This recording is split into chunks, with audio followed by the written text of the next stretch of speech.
What's going on, MMA fans?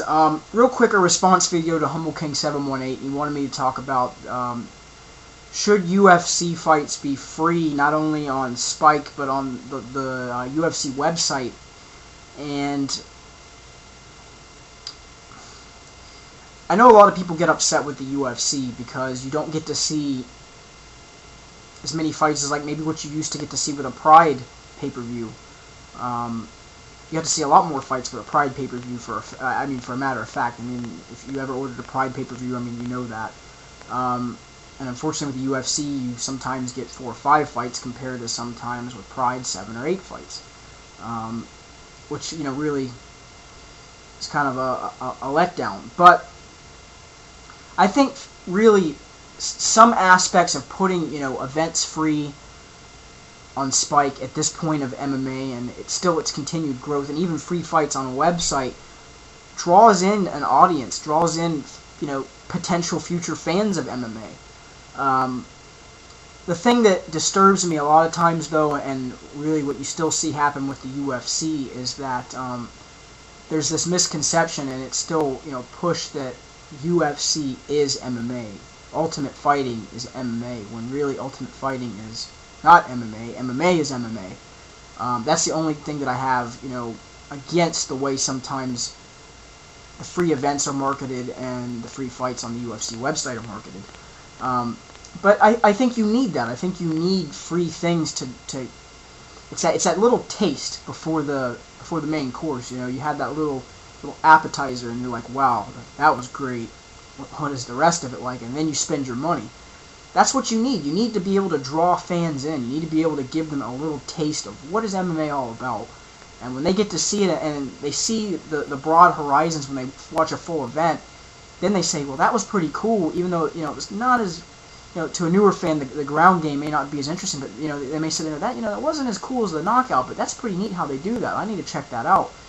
You know, you've drawn them in with that little appetizer, that little taste, that little free giblet, if you want to call it that you gave that potential MMA fan, and they bit onto it. So, you know, free MMA stuff there's nothing wrong with it. I think to a degree. I think if you start getting crazy with it, and, you know, there's not money coming in, that's how you see organizations die. The IFL, unfortunately, because it was pushed onto a network TV deal and it didn't keep successful ratings, you know, it ended up killing itself. It tried to go too mainstream too fast. You have to be careful about what you do and what you don't do. And, you know, a lot of times you see me get upset with Dana White. Personally, as a person, and the way Dana White acts towards fighters in MMA, I don't agree with it. But his strategy and his business approach to that organization is perfect. It's flawless. It's not flawless, but in a business standpoint, it's as great as any, you know, structure of a business that you can see with any type of, you know, fight promotion. They have their own commentary, their own editing. I mean, they don't have to go outside. They just pay people inside.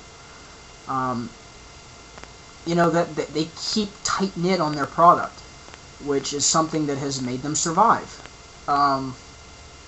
So in that aspect, you know, you do have to be smart about your business, and you do have to be smart about how much free stuff you put out there, and that's why the UFC is sometimes as, you know, nitpicky as they are with money. As sad as that is, that they don't give fighters the right money. But, you know, neither here nor there. I agree with it, just like, you know, AJ said. I think it's a good idea. I think that it needs to be done. I think that you need to be able to draw that casual fan in and to get them, you know, that little appetizer, that little giblet. You need to put that out there so that, you know, they see it and they go, I want more of what that was right there. That was great. And once they get hooked on that one little piece, there you go. So sometimes it's good to have free stuff, and that's where I come from, the aspect of, yes, it is good to have free events, and it is good to have free fights on the UFC website, as long as you don't get too carried away. And I think that the UFC, now you'll see them do a lot more stuff oriented as far as free, because they've got competition now with Affliction, with Elite XC. they're going to start really, trying to push to bring some more fans in and a more fan base, and that's what they're doing. So, leave me some comments, constructive, negative, positive on this topic, and as always, you guys have a great day.